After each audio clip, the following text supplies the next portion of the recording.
యోహాను వ్రాసిన మొదటి పత్రిక 2వ అధ్యాయము. నా చిన్న పిల్లలారా, మీరు పాపము చేయకుండుటకై ఈ సంగతులను మీకు వ్రాయుచున్నాను. ఎవడైనను పాపము చేసిన ఎడల నీతిమంతుడైన యేసుక్రీస్తు అను ఉత్తరవాది తండ్రి యొద్ద మనకున్నాడు. ఆయనే మన పాపములకు శాంతికరమై ఉన్నాడు. మన పాపములకు మాత్రమే కాదు, సర్వలోకమునకును శాంతికరమై ఉన్నాడు. మరియు మనం ఆయన ఆజ్ఞలను గైకొనిన ఎడల దీని వలననే ఆయనను ఎరిగియున్నామని తెలుసుకొందుము. ఆయనను ఎరిగియున్నానని చెప్పుకొనుచు ఆయన ఆజ్ఞలను గైకొనని వాడు అబద్ధికుడు, వానిలో సత్యము లేదు. ఆయన వాక్యము ఎవడు గైకొనునో వానిలో దేవుని ప్రేమ నిజముగా పరిపూర్ణమాయెను. ఆయన యందు నిలిచియున్నవాడనని చెప్పుకొనువాడు ఆయన ఏలాగు నడుచుకొనెనో అలాగే తానును నడుచుకొన బద్ధుడై ఉన్నాడు. మనం ఆయన యందు ఉన్నామని దీని వలన తెలుసుకొనుచున్నాము. ప్రియులారా, మొదట నుండి మీకున్న పూర్వపు ఆజ్ఞనే గాని క్రొత్త ఆజ్ఞను నేను మీకు వ్రాయుటలేదు. ఈ పూర్వపు ఆజ్ఞ మీరు వినిన వాక్యమే, మరియు క్రొత్త ఆజ్ఞను మీకు వ్రాయుచున్నాను.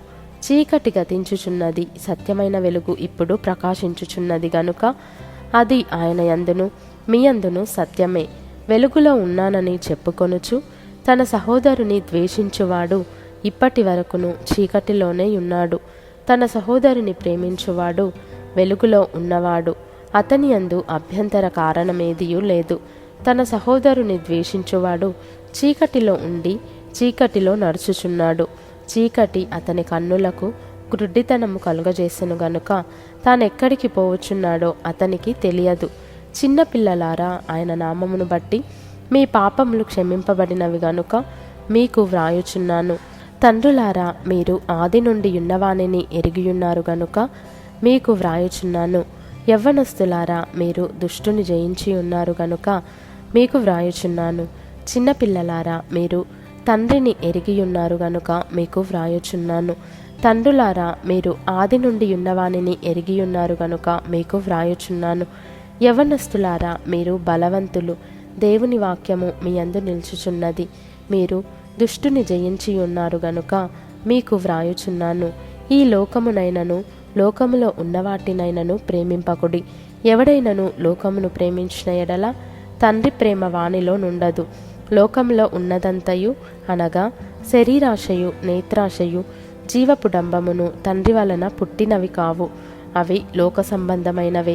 లోకమును దాని ఆశయు గతించిపోవచ్చున్నవి గాని దేవుని చిత్తమును జరిగించువాడు నిరంతరమును నిలుచును. చిన్నపిల్లలారా, ఇది కడవరి గడియ. క్రీస్తు విరోధి వచ్చునని వింటిరి గదా. ఇప్పుడును అనేకులైన క్రీస్తు విరోధులు బయలుదేరియున్నారు. ఇది కడవరి గడియ అని దీని చేత తెలుసుకొనుచున్నాము. వారు మనలో నుండి బయలువెళ్ళిరి గాని వారు మన సంబంధులు కారు. వారు మన సంబంధులైతే మనతో కూడా నిలిచియుందురు. అయితే వారందరూ మన సంబంధులు కారని ప్రత్యక్షపరచబడినట్లు వారు బయలువెళ్ళిరి. అయితే మీరు పరిశుద్ధుని వలన అభిషేకము పొందినవారు గనుక సమస్తమును ఎరుగుదురు.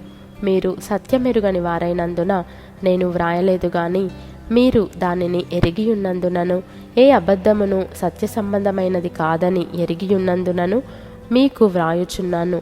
యేసు క్రీస్తు కాడని చెప్పువాడు తప్ప ఎవడబద్ధికుడు? తండ్రిని కుమారుని ఒప్పుకొనని వీడే క్రీస్తు విరోధి. కుమారుని ఒప్పుకొనని ప్రతివాడును తండ్రిని అంగీకరించువాడు కాడు. కుమారుని ఒప్పుకొనువాడు తండ్రిని అంగీకరించువాడు. అయితే మీరు మొదట నుండి దేనిని వింటిరో అది మీలో నిలువనీయుడి. మీరు మొదట నుండి వినినది మీలో నిలిచిన ఎడల మీరు కూడా కుమారుని యందును తండ్రి యందును నిలుతురు. నిత్యజీవము అనుగ్రహింతునన్నదియే ఆయన తానే మనకు చేసిన వాగ్దానము. మిమ్మును మోసపరచు వారిని బట్టి ఈ సంగతులు మీకు వ్రాసియున్నాను. అయితే ఆయన వలన మీరు పొందిన అభిషేకము మీలో నిల్చుచున్నది కనుక ఎవడును మీకు బోధింపనక్కరలేదు. ఆయన ఇచ్చిన అభిషేకము సత్యమే గాని అబద్ధము కాదు.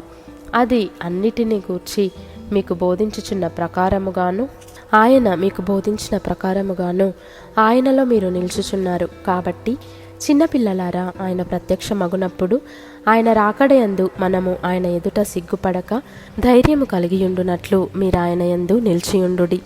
ఆయన నీతిమంతుడని మీరెరిగియున్న ఎడల నీతిని జరిగించు ప్రతివాడును ఆయన మూలముగా పుట్టియున్నాడని ఎరుగుదురు.